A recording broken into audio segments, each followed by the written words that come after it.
Range versus trending market. Have you ever placed a trade tapos biglang nag-stagnate ang price? Parang hindi gumagalaw o kaya naman sumakay ka sa akala mong solid na trend pero nag-U-turn bigla. Para hindi tayo maging victim ng ganitong mga eksena, kailangan natin ma-decode agad kung nasa ranging market ba o trending market ang asset na tinetrade natin. Magkaibang behavior ng dalawang kondisyon na yan, at kung mali ang strategy natin sa maling environment, kahit gaano pa kaganda ang setup natin ay pwedeng malusaw ng wala sa oras. May mga trader na halimaw sa mabilis na trend, meron din namang kumikita sa sideway price action, pero ang tunay na nagtatagal sa industriya ay yung mabilis sumipat ng market type at nag-a-adjust ng tama. In this video, titingnan natin kung paano maspatan ang range bound kontra trending markets, paano sila laruin, at bibigyan ko din kayo ng ilang example sa chart. We will discuss kung ano ang eksaktong criteria ng range, paano kilalanin ang trending market at sumabay sa momentum, ano ang mga common errors sa parehong kondisyon at paano sila maiiwasan.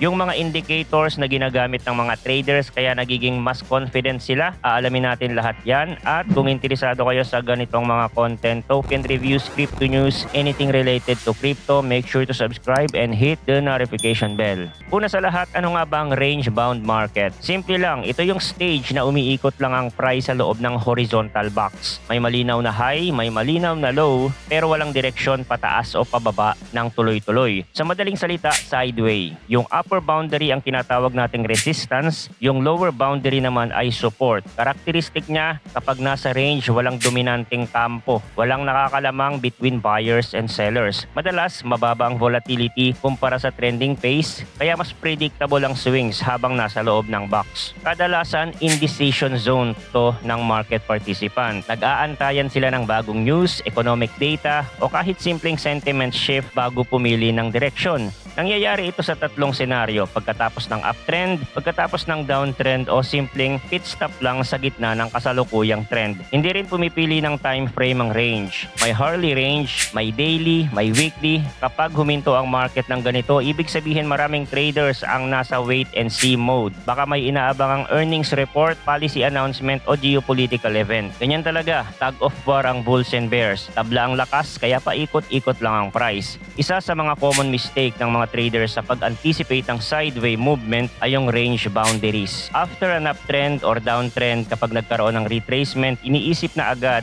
ng karamihan na yun na ang posibleng support and resistance, at papasok sila agad sa trade pero hindi nila alam hindi pa yun ang dulo ng box. Kaya mas mainam na magantay ng extreme price movement at maging visible ang ranging movement. Merong subok na support and resistance, and then kapag na-meet yung trading setup natin, doon tayo papasok. Isa pa sa common pitfalls is yung context. Madalas itong ini-ignore ng karamihan. Okay, merong valid support and resistance, nagbabounce doon yung price. Kahit medyo matagal na, masyado kang naging kampante. Hindi mo naisip na extended na yung consolidation and prone na sa breakout. Hindi mo tiningnan yung volume na tumataas na pala, hindi mo rin napansin yung build up, and you are not paying attention with the news. Then biglang nag-breakout against your position. Hindi naman natin kasi alam kung kailan magkakaroon ng breakout. Isa lang ang sigurado tayo, a consolidation will always result to a breakout, and that anticipation will help us to manage risk. At yung iba, kapag nasa consolidation, masyadong naiengganyo mag-trade dahil buying low, sell high lang naman, lalo na yung mga support and resistance trader. Kasi kapag sunod-sunod na ang win trade mo, papasukin ka na ng overconfidence. Kahit mga low probability setup ay pinapasok mo na hanggang sa magbago ang trend at hindi mo na makontrol ang sarili mo. Nangyayari yan.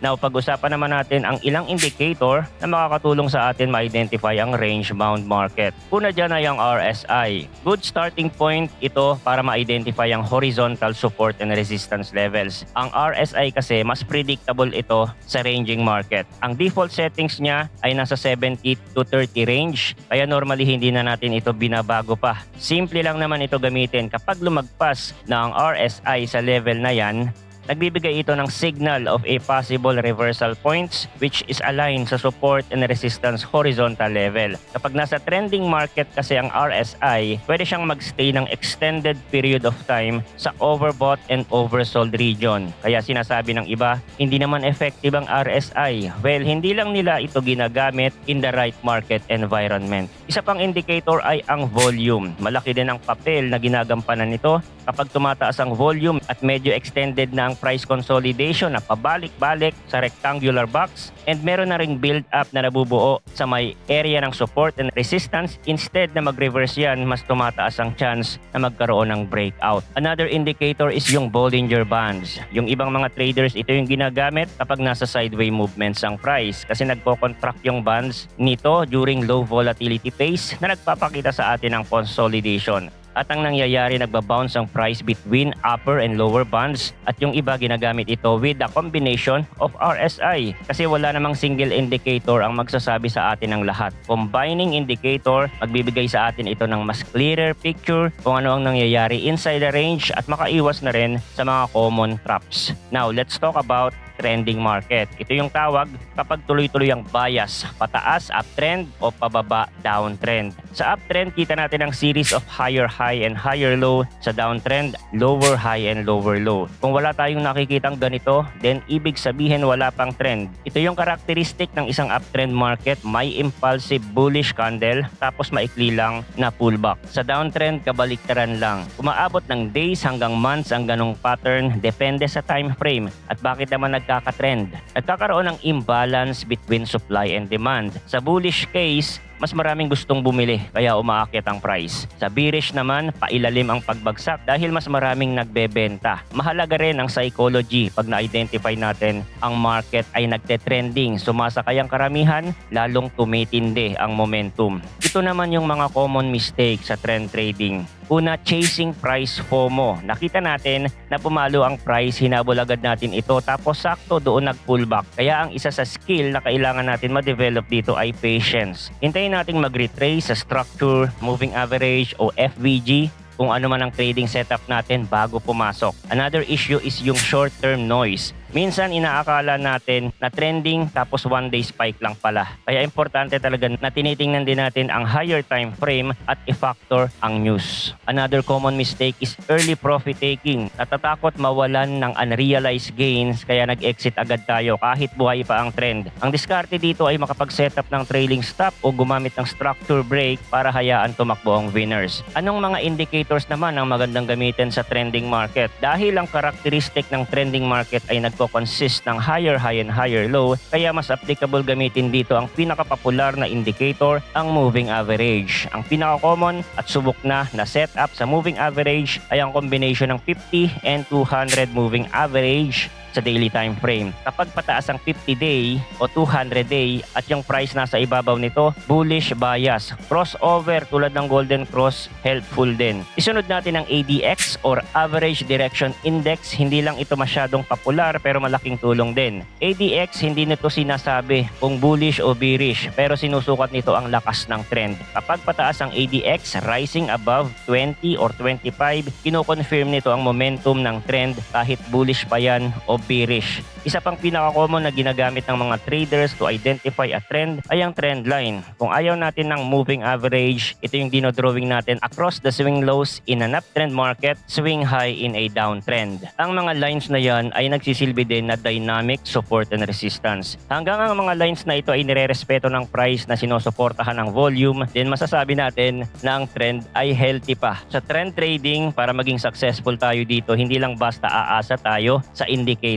Kailangan dito ng patience and confirmation at hindi magpilit mag-trade sa isang uncertain condition. Kapag sinamahan pa natin yan ng ibang alam natin like price action, candlestick, and market structure knowledge, then makakabuo tayo ng solid framework. So ito yung example ng sideway movement or range-bound market. Wala tayong nakikitang higher high and higher low, and normally nangyayari ito after an uptrend or downtrend. In this example, nanggaling siya sa uptrend. This is 1 hour time frame of PTC. And take note, hindi pare-parehas ang itsura ng range-bound market. Hindi rin natin alam kung gaano katagal ang consolidation sa area, kaya may mga signs tayo na tinitingnan. At yung inilalagay natin dito na horizontal line, madalas ko ito tinatawag na imaginary line and just a guide. At ang price ay pwedeng mag-overshoot at mag-undershoot sa line. Walang rules na ito yung high wick, dito lang dapat siya ma-reject, diyan lang ako papasok. Walang ganun. Kapag ganito pa lang ang itsura ng price, paano ka papasok sa trade? Currently, nasa gitna yan. So hindi tayo papasok dyan. Kailangan natin hintayin lumapit sa may support area or